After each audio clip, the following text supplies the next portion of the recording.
Hoje falaremos sobre diferentes tipos de ansiedade, necessidades humanas e o manejo da nossa saúde mental.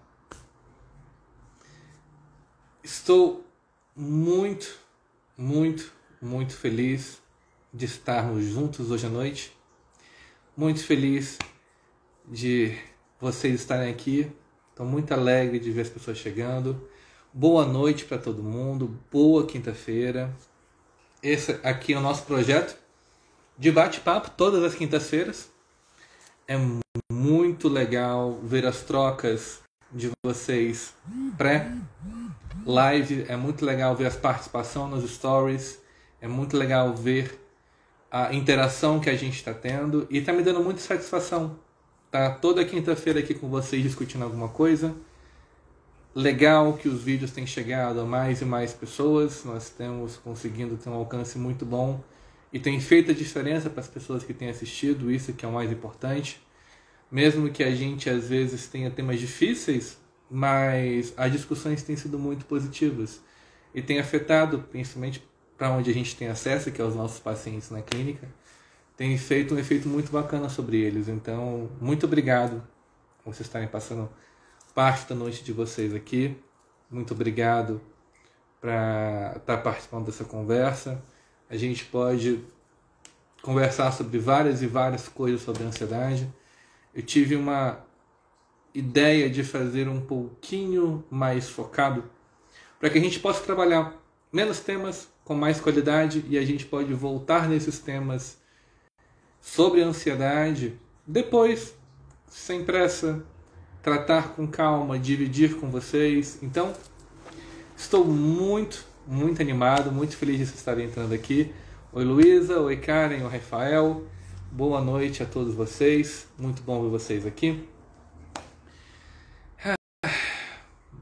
Ansiedade, na semana passada nós falamos de família. Hoje estamos falando sobre ansiedade.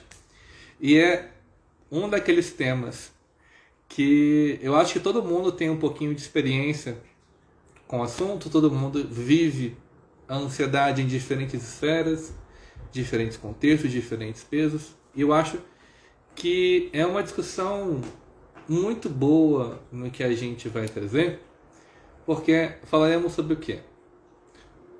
Como é que a gente identifica a ansiedade na nossa vida, como é que a gente percebe que essas situações, às vezes, que a gente fica surpreendentemente aflito, ou os sintomas corporais, como eles nos afetam, como a gente lida com esses desafios no nosso cotidiano. Além disso, passaremos um pouquinho uma discussão sobre necessidades humanas para que a gente reconheça, por exemplo, o que a gente deve esperar da nossa saúde mental e por que às vezes a gente luta tão fortemente contra algumas coisas e é tão difícil da gente ter o resultado. Por que a ansiedade chega nesses contextos de uma forma que desestrutura tanto a gente?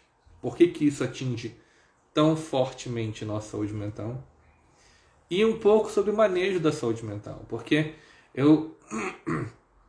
eu acho que as discussões que a gente está tendo aqui são muito boas, são um aquecimento para lidar para fora da clínica, para fora da live, no nosso dia a dia. Então, para isso, acaba que a gente, falar um pouquinho de manejo de saúde mental é muito bom. Então hoje nós não trataremos especificamente sobre cada tipo de transtorno, mas falaremos sobre diferentes tipos de ansiedade. Porque tem ansiedades que a gente consegue ter um manejo mais fácil nosso pessoal, e tem ansiedades que vão exigir da gente um esforço enorme, que vai envolver tratamentos, mudanças de vida, entendeu? Vai ser um pouquinho do que a gente vai falar hoje, mas caso vocês queiram alguma sugestão de algum outro tema sobre ansiedade que vocês queiram trazer, traz no chat que a gente conversa sobre, tá bom?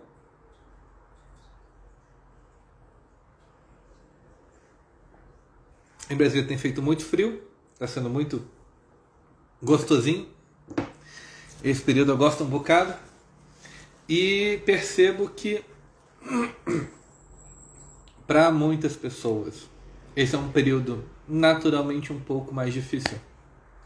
Por quê? Porque a gente está falando de um período de final de semestre. Para muitos estudantes é um período mais estressante, para muitos trabalhadores às vezes é um pré-férias, é quando a gente vai correr com as demandas do trabalho e conseguir corresponder. E é extremamente difícil a gente balancear o que é, às vezes, um sacrifício razoável que a gente vai fazer temporariamente de uma resiliência inadequada, digamos assim. Por que eu estou falando isso? Porque a ansiedade tem muito a ver, tem muita relação com o manejo de situações que fizeram sentido em algum momento pra gente, mas que precisam às vezes ser desconstruídas, precisam ser alteradas. Então, essa forma de lidar com a ansiedade é muito necessária. De que forma? Discutir o papel dela.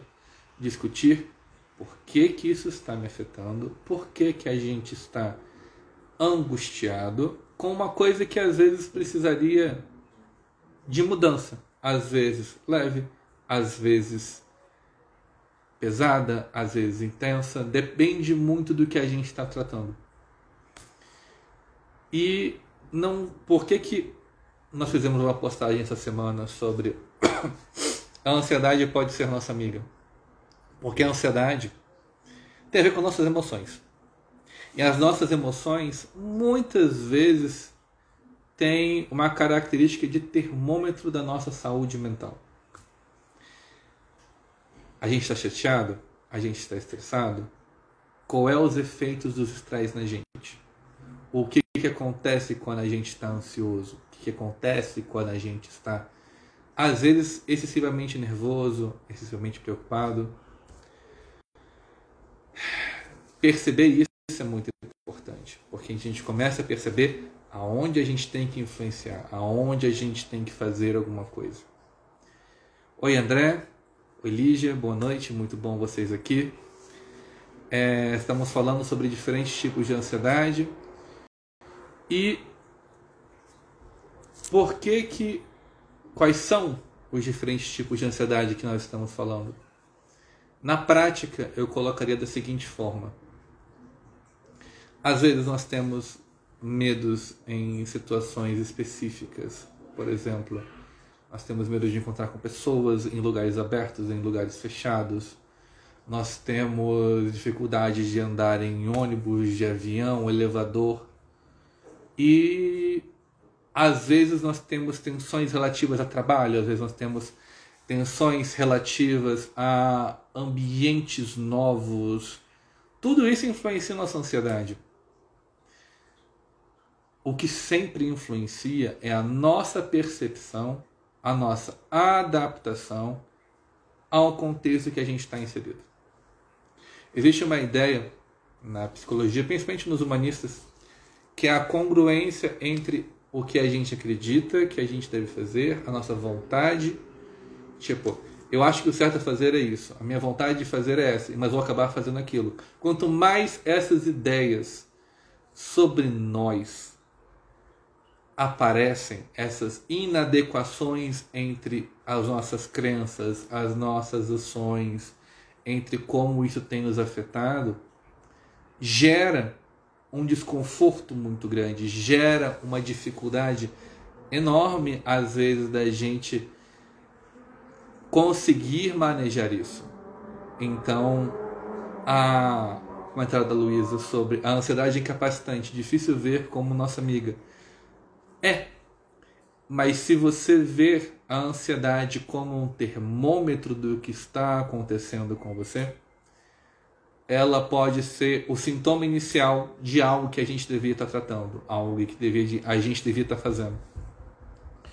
E quando a gente vai lidar com estresse psicológico, que é intensificador de qualquer tipo de ansiedade, e qualquer mesmo, a gente precisa se lembrar de um autor da psicologia que muitas pessoas estudam, principalmente para concurso, porque envolve motivação, que é o Maslow. Maslow é brilhante. ainda é muito presente as reflexões dele por toda a área da saúde, e ele trouxe uma discussão muito bacana. Maslow trouxe a ideia de que é o seguinte: todo ser humano tem de ir à autorrealização. Só que para isso, para nós chegarmos na autorrealização, a gente tem que conquistar etapas de uma pirâmide de prioridades. E nessa pirâmide de necessidades humanas, que é o nome, você vai vendo que, nossa, como é difícil da gente esperar uma ideia de plena realização se a gente não tem certas coisas. E isso é muito artificial para algumas pessoas, mas conforme nós vamos chegando nos exemplos, eu acho que vai ficar extremamente concreto. Que é, por exemplo, as necessidades fisiológicas básicas. Se a gente não consegue ter bem estabelecido entre nós o manejo das nossas necessidades, é extremamente desafiador esperar que alguém consiga estar bem, que consiga estar plenamente confortável com si mesmo. Por exemplo, se você está com sono completamente desregulado, é muito difícil esperar que você esteja bem. É muito difícil você esperar que você esteja bem caso você não consiga garantir comida para você todas as vezes. É muito difícil esperar que você esteja bem se a gente não consegue, às vezes, comer com tranquilidade. Se comer é um desafio, é um profundo gerador de adoecimento psicológico. Pessoas acreditam que tem uma correlação muito grande entre depressão e suicídio, e tem, mas o principal transtorno relacionado com suicídio na psiquiatria hoje em dia são transtornos alimentares. Porque as pessoas que não conseguem ter a manutenção disso sofrem psicologicamente de maneira muito intensa, é muito perverso isso. Boa noite, Fátima, boa noite, Célia, muito bom vocês aqui, muito obrigado pela presença. Falando um pouquinho sobre o próximo ponto da pirâmide, é a necessidade de segurança. E isso é muito impressionante porque a gente começa a lidar com situações muito concretas, assim como necessidades fisiológicas básicas antes, mas quando a gente pensa em segurança, necessidade de segurança, pode ser uma coisa extremamente concreta, como eu moro numa região onde eu estou em risco de violência constante, eu moro com um parceiro que me coloca em situação de risco constante, como também, olha que dificuldade, necessidade de segurança. Não é também uma necessidade de manter o emprego, porque se não tiver um emprego bem garantido, bem estruturado, eu posso ser demitido. Se eu sou demitido, eu perco a minha segurança, eu perco a chance de talvez pagar o meu aluguel, de ter a minha casa, de lidar bem com as minhas coisas. E isso é muito difícil, isso é muito complicado. Então, eu quero que vocês pensem um pouquinho, conforme a gente vai avançando, sobre pontos de ajuste na nossa vida. Como é difícil esperar que nós estejamos plenos, sem ansiedade, sem depressão, sem nada, vivendo nessas condições tão difíceis, tão demandantes para a gente. Então, próximo ponto é necessidades sociais. Quais são essas? O que a gente está falando exatamente? Olha, o que a gente tem dos nossos amigos? O que a gente tem da nossa família? Às vezes é conversa, é trocas, é validação, porque a gente se sentir sendo visto, compreendido por outra pessoa, já ajuda muito, e por isso que às vezes você introduz a psicoterapia para as pessoas e é tão brutalmente efetivo, porque já corresponde à necessidade da gente ser validado. Outra coisa que a gente tem necessidades sociais é a sensação de pertencimento, que é uma coisa muito abstrata às vezes, mas é muito concreta. Por exemplo, quando você de repente se sente identificado com a sua categoria de trabalho, quando você se sente representado por algum membro da sua família que te acolhe, que você se sente em casa ou membro dessa pessoa, desse ambiente. Então, é muito legal e é muito impressionante nós pensarmos nessa ideia de necessidades sociais também, porque faz sentido com o que as pessoas precisam. E parece muito fútil, às vezes, mas na prática é necessidade humana, gente. Não é alguma coisa que é boba, que é besta. É literalmente fornecedor de saúde mental. Vamos revisar um pouquinho. Necessidades fisiológicas básicas, necessidade de segurança, necessidades sociais e agora autoestima. Essa não é o topo da pirâmide, mas a autoestima ela vem logo abaixo dessas três. E por que eu estou trazendo isso aqui? Por que isso é importante na discussão de ansiedade? Porque às vezes a gente pode ter tudo isso satisfeito. A gente tem condições de se manter, a gente está seguro e tranquilo sobre a vida que a gente tem. A gente é bem realizado e bem enturmado com as pessoas ao nosso redor, mas a gente não consegue se sentir satisfeito. A gente se sente um impostor, a gente se sente uma fraude, a gente se sente enganando as pessoas, a gente se sente completamente inadequado. E isso nos gera muito sofrimento. Então, é bem delicado, porque perceber que a gente às vezes pode ter todas essas garantias na nossa vida e mesmo assim não ter a ansiedade resolvida, não ter a depressão resolvida. Então, é bem delicado, mas tudo isso é possível da gente influenciar. Tudo isso é possível que a gente tenha algum protagonismo, alguma ação, alguma atitude que é capaz de influenciar essa mudança. Qual é o próximo passo da nossa conversa agora? É a integração disso com a ideia da ansiedade. Tudo isso que a gente está falando, da pirâmide de necessidade de Maslow, tem a ver com o quê? Com a falência do nosso estilo de vida. E isso soa muito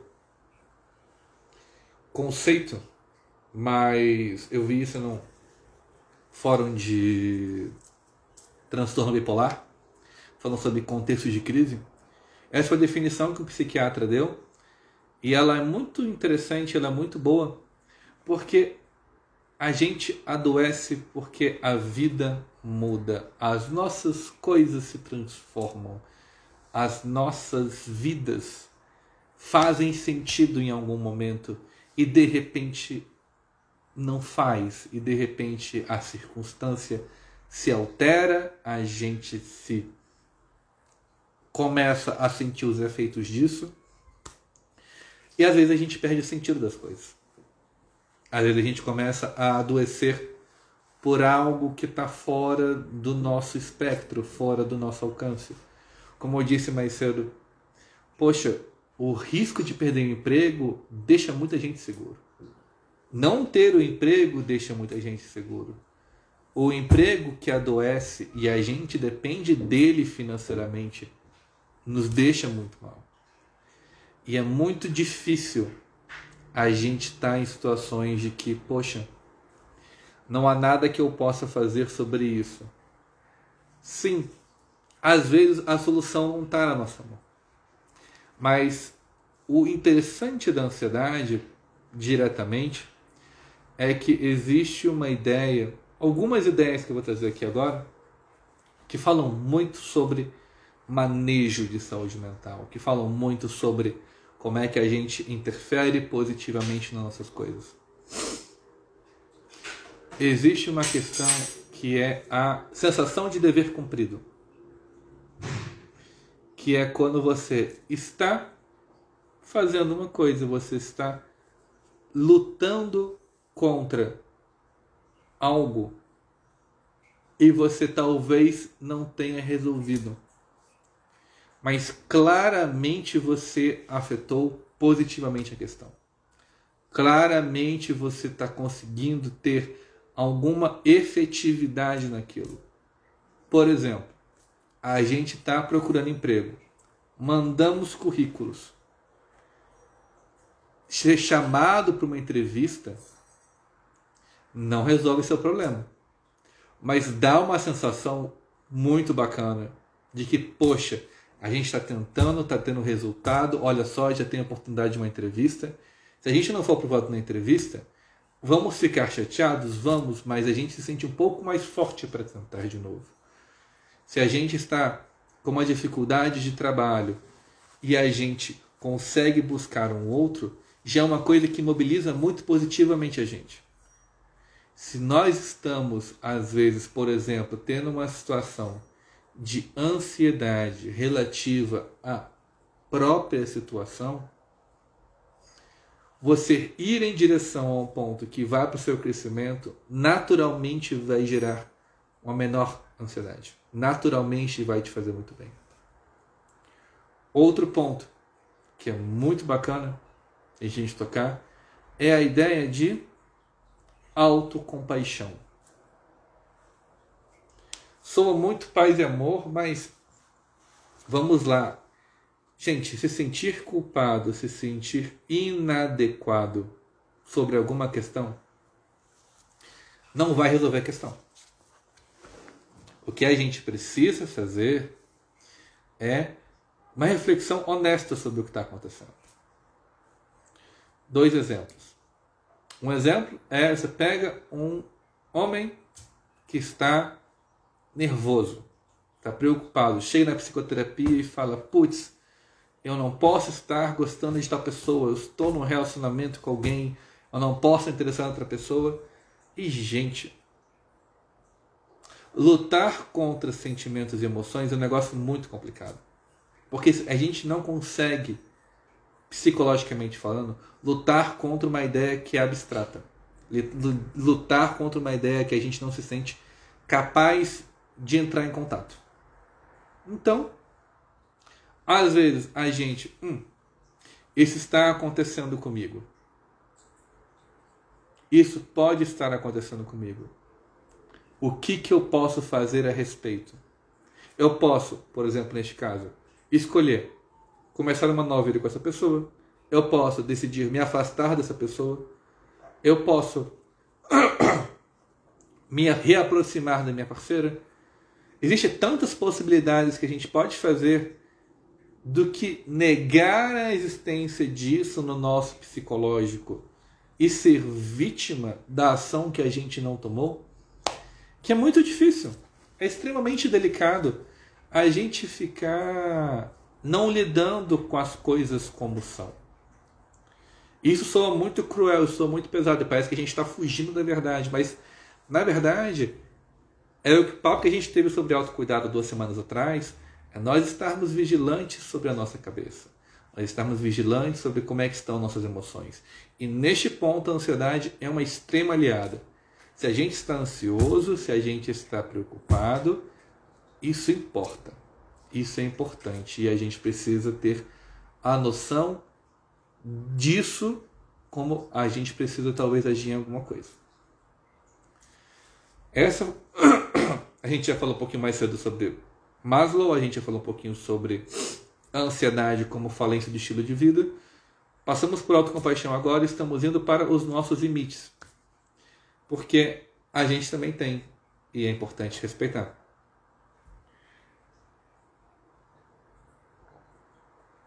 Na prática, como é que a gente identifica isso? Como é que a gente lida com essa questão? Por exemplo, a discussão sobre resiliência e que a gente teve, resiliência e, eu esqueci, sacrifícios. A ideia de resiliência e sacrifícios vem quando a gente pensa em nossos próprios limites, é que se você vai fazer um sacrifício na sua vida, é muito importante que ele tenha início, meio e fim. Por quê? Porque você não pode estar numa situação que claramente coloca a sua paz como um preço a ser pago e isso ser considerado razoável. Todas as escolhas que colocam o nosso bem-estar e a nossa paz como barganha, como algo a ser negociado, a gente está disposto a perder? E a gente precisa ter comportamento de proteção com isso, porque vou dar exemplos básicos em direção a exemplos extremos.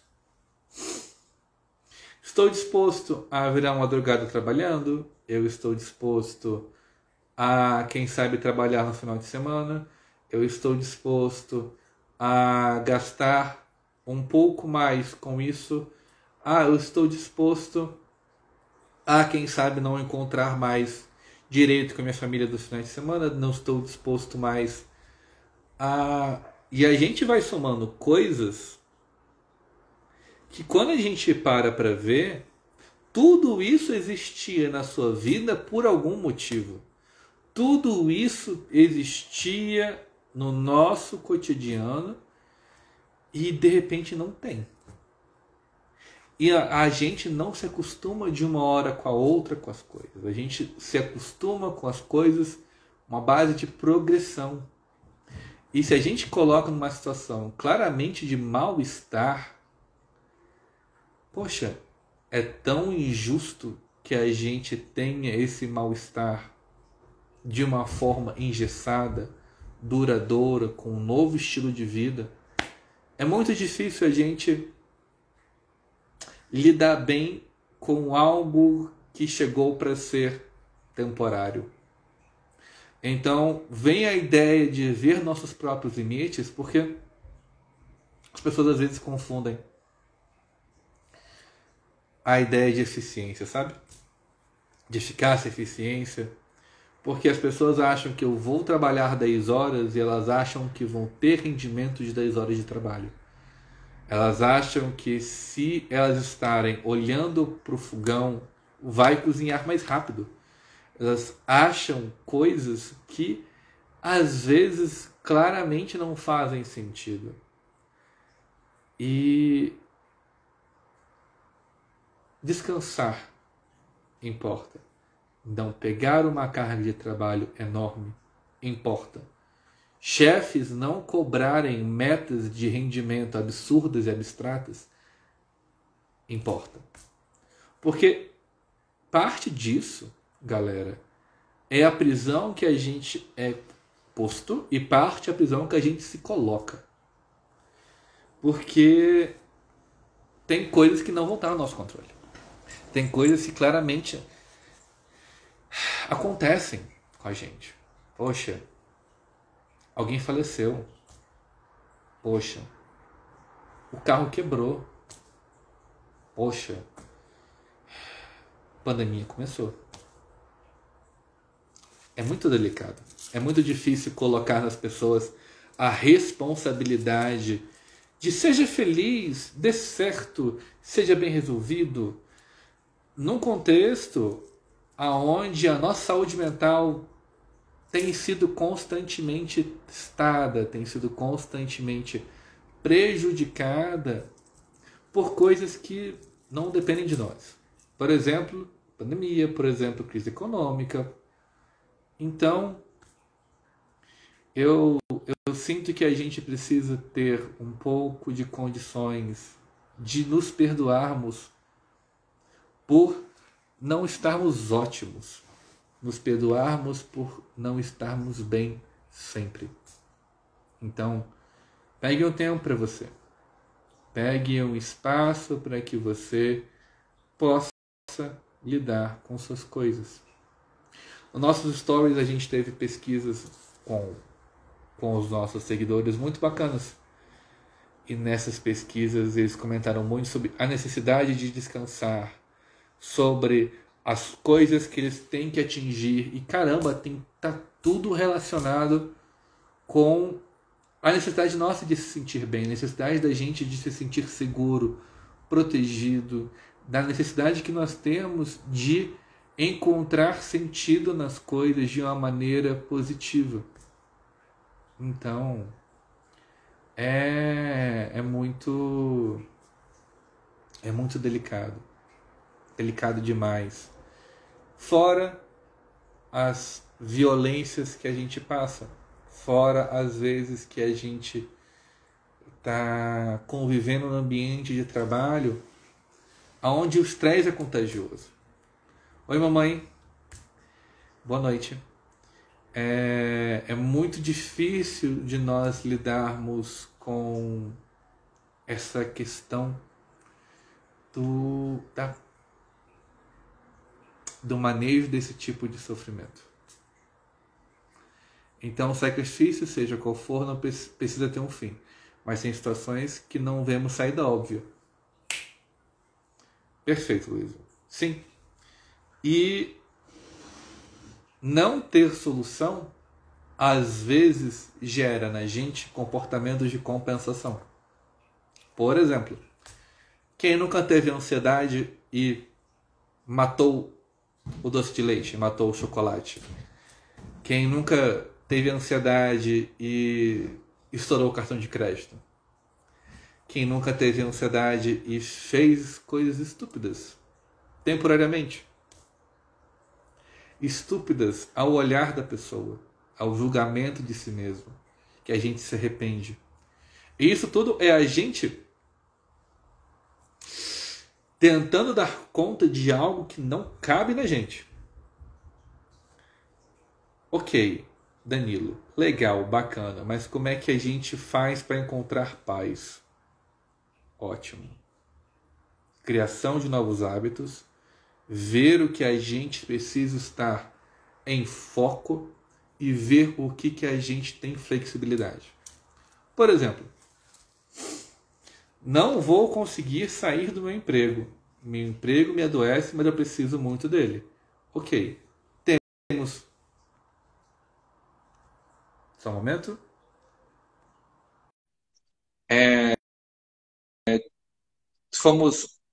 Temos a grata participação de uma pessoa, que é a Agnes. A Agnes vai fazer parte da interpretação da live. Muito obrigado, Agnes, por sua presença. Muito obrigado por estar se dispondo a isso. Estou muito feliz. E vamos prosseguir. Eu sinto que muitas vezes a gente vê as coisas da nossa vida, as ansiedades que a gente passa, como um ponto de muita dificuldade de manejo. Então, a gente parar e ver o que eu consigo trocar, o que eu consigo escolher. Por exemplo, meu trabalho. No meu trabalho, eu estou satisfeito? Eu consigo mudar o ambiente que estou? Eu consigo mudar o que está acontecendo comigo? Por que eu não estou feliz ali? Caso a resposta seja não, a gente precisa encontrar outros espaços, a gente precisa encontrar outras formas de nós lidarmos com esse sofrimento. Às vezes, a gente está acostumado a acordar no horário, precisa mudar o horário. Às vezes, a gente precisa começar a fazer um exercício físico, ou fazer uma dança, ou fazer algo que nos dê paz. E isso é muito, muito importante. A gente precisa entender que as formas com que a gente está acostumado a viver mudam, geram sofrimento, porque a gente precisa mudar, mas não mudar também. Mudar, às vezes, encontra um novo espaço na nossa vida. A gente começa a ter um pouco mais de segurança em outras coisas. a gente começa a guardar tempo para ver os nossos amigos, guardar tempo para ver nossa família. E a gente consegue ver que, na verdade, dá para priorizar. Por exemplo, no meu pouco tempo que eu tenho, eu posso escolher um horário para não trabalhar. Eu posso escolher um horário para estar com a minha esposa. Eu posso ter um horário guardado para falar com a minha família, para falar com meus amigos e para colocar um limite nas coisas. Por exemplo, quem trabalha na área da saúde hoje e sofre muito, muito com as horas de trabalho, com excesso de trabalho, vamos colocar um tempo para não trabalhar. É possível? É possível nós guardarmos tempo para esse tipo de cuidado? É possível que a gente encontre um pouco mais de perdão para nós mesmos por precisar fazer escolhas? Então, a gente não consegue e não pode colocar a barganha da nossa paz, a escolha de pagar o preço de sofrer em tudo. A gente precisa entender que a ansiedade está nos mostrando que a gente precisa gerar adaptações. E é isso. Eu gostaria de saber se vocês têm alguma pergunta, vocês querem saber alguma coisa ficou para trás que vocês gostariam de pensar e vocês gostariam que a gente conversasse um pouco mais. Vou beber uma água.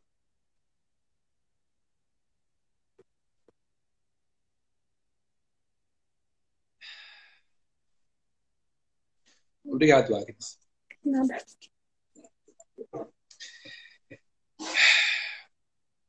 Tem uma coisa que vale a pena nós conversarmos de novo, que é a compreensão de, do que a gente conversou até agora. A gente não vai conseguir ter uma saúde mental ótima, perfeita, se a gente não tiver alguns cuidados. As necessidades fisiológicas nossas precisam ser respeitadas, a necessidade que a gente tem de segurança, a necessidade de ter contato social, de ver pessoas, a nossa necessidade de se sentir amado por si mesmo. Tudo isso influencia a nossa saúde mental para... É muito difícil ser feliz sem isso. Então, pensar em estratégias de mudança, de perdoar a si mesmo e ver os nossos limites é tão importante. Pergunta da Cida. Quando é que temos consciência da ansiedade da nossa vida? Então, a ansiedade pode mostrar de várias formas. Por exemplo, coração acelerado. Por exemplo, a gente ficar nervoso e inseguro muito rapidamente. A pessoa fala com a gente e a gente se sente com raiva muito rapidamente. O medo é um sintoma, um sinal de ansiedade. Outra coisa que aparece às vezes é dores no corpo, um medo de passar mal, um calor ou um frio no corpo muito rápido. A barriga fica muito mexida, fica muito ruim. A gente tem vontade de vomitar.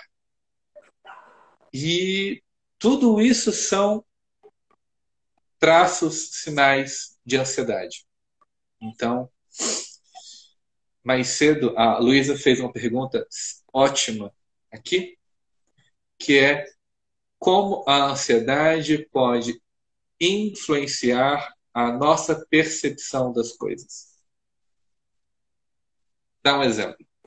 Recebi uma mensagem no WhatsApp e a pessoa estava falando de uma coisa que tinha relação com algo que eu tinha dito. E eu li rápido. E eu fiquei nervoso. Porque eu senti que a pessoa estava falando algo que era sobre mim. Que era algo ruim do que eu tinha dito. E eu fiquei muito triste. Só que eu parei para ler de novo. Eu respirei fundo e pensei: é isso mesmo que eu li? E parar para ver isso já me mostrou que, nossa, não é isso. É outra coisa. Ela estava falando de algo que é normal, é natural. Então, é muito mais fácil nós reconhecermos a nossa ansiedade, pararmos e voltar a ter uma resposta melhor. Outra pergunta que apareceu é: síndrome do pânico é um alerta de ansiedade? Síndrome do pânico é um tipo de ansiedade.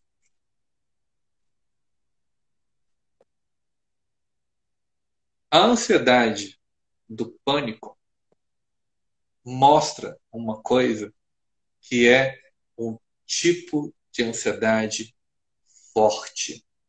Geralmente é o pior tipo de ansiedade para muitas pessoas, porque a ansiedade convive com a gente durante muito tempo, mas o pânico é uma coisa rápida, forte e que afeta muito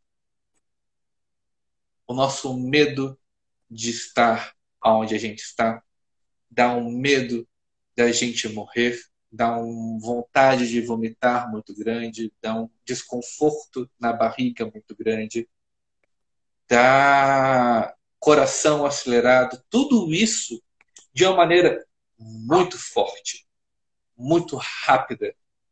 E é uma das formas mais difíceis de lidar com a ansiedade. Se a gente já está tendo ataque de pânico,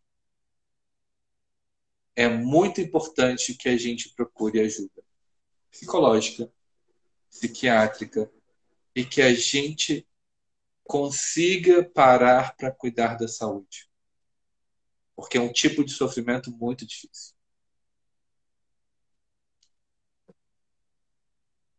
Qualquer ansiedade precisa de remédio? Não. Mas é muito claro para quem trabalha com a área da saúde que os remédios para a ansiedade dão muita liberdade para os pacientes. Então, eu sei que psiquiatra é, às vezes, uma consulta muito difícil. A gente conseguir lidar com psicólogos e psiquiatras envolve mostrar uma intimidade muito difícil para um profissional, mas a liberdade que é não sofrer é muito boa. Então, procurar ajuda psicológica é muito importante. Não sofrer sozinho é muito importante. Muito difícil falar disso, mas eu acho que é uma conversa muito importante. Muito importante mesmo. Então, Muito obrigado por estar com vocês aqui agora. Muito obrigado pela paciência de vocês. Muito obrigado, Agnes, pela interpretação. E estou aqui para responder mais alguma pergunta. Ver se tem mais alguma. Se tiver, a gente responde. Se não, a gente pode encerrar.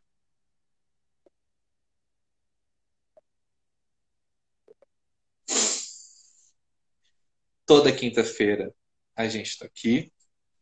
Toda quinta-feira é um tema diferente.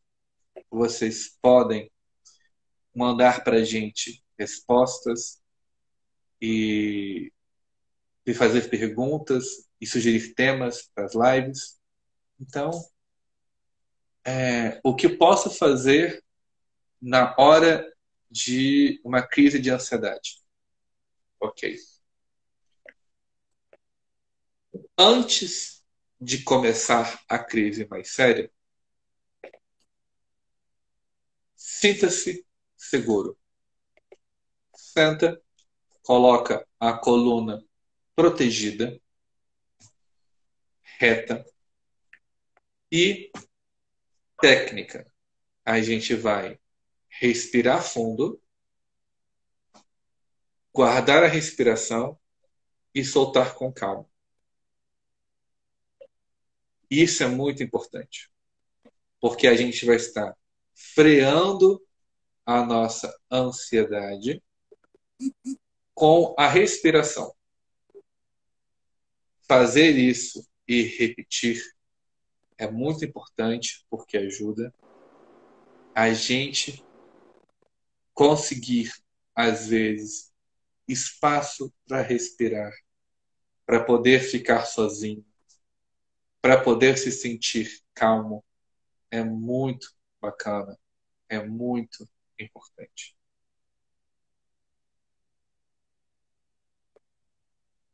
Conseguimos controlar? Ótimo. A crise veio, como é que a gente responde? A crise de ansiedade veio, a gente precisa entender três coisas. Primeira delas, ataque de pânico é muito difícil, é muito cruel, mas passa. Ele tem início, ele tem meio e ele tem fim. Ele vai mexer com você, mas ele vai passar. Você já encontrou com ele antes, você já sentiu isso antes, você vai conseguir compreender que é muito cruel esse sofrimento, mas ele passa. Outra coisa que a gente pode fazer, tenha a companhia de alguém ou de um lugar que você se sinta seguro. Algum lugar ou uma pessoa que você pode chorar, que você pode sofrer e você ficar tranquilo. Se você está na rua, se você está em algum lugar público, ir para um banheiro, ir para um local que você possa, às vezes, gritar, que você possa falar, ajuda, porque a gente precisa se dar essa liberdade quando a gente está sofrendo. E as pessoas, mesmo às vezes em lugares públicos como shoppings, como comércios, esse tipo de sofrimento as pessoas não conhecem, mas às vezes uma pessoa conhece e consegue acalmar, e consegue dar espaço, e consegue proteger você. Se você encontrar alguém assim na rua, fazer isso ajuda um bocado. Assim como, terceira opção, se você estiver muito mal e você está com medo de não estar passando, com medo de estar muito difícil de lidar, chama o SAMU. SAMU salva vidas de vários pacientes que eu lido. É difícil lidar com a dificuldade do Covid, mas ter ajuda de médico para dar uma medicação para a gente, para nos acalmar, é muito importante. É muito especial, é muito básico a gente encontrar um pouco de paz.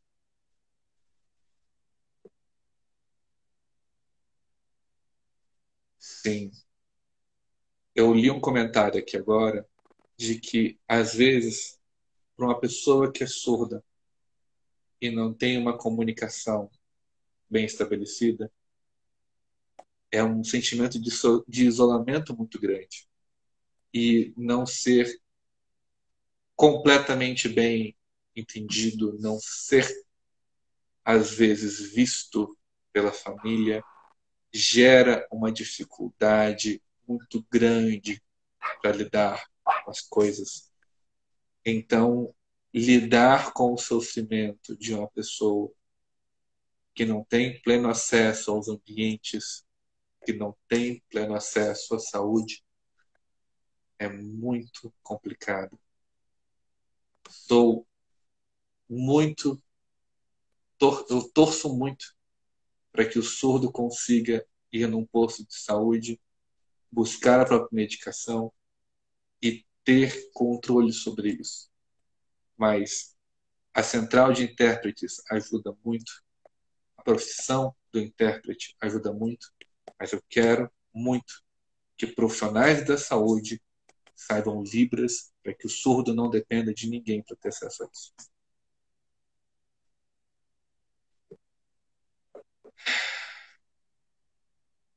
Muito feliz. Essa discussão está muito boa. Eu acho que a gente pode parar por aqui. Muito obrigado a todos. Foi um prazer.